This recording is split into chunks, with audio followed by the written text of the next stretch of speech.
sus ojos que ya ni nos ven. Están distraídos, quién sabe con quién. Tamara, samo da znaš, došlo je do promjene. Kakve promjene? Jimmy i Am su imali problema s garderobom i žele nastupiti zadnje. Mi smo se s curama dogovorile da se zamijenimo za mjesto. Tebe to ne smeta, zar ne? Naprotiv. Jako lijepa gesta. Prijatelji si trebaju pomagati. Zamijenit ću vas. Može, hvala Tamara.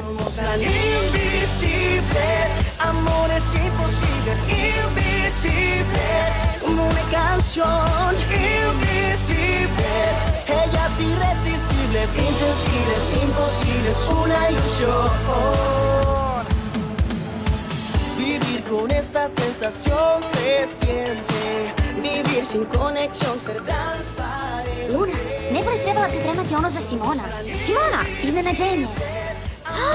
Nina! Iznenađenje! Moram ići. Moram te zamoliti najveću uslugu na cijelom svijetu. Ne daj Simonu da ode na stazu, okej? Ne, bez brige, držat ću ga daleko od staze. Dobro, idem sretno.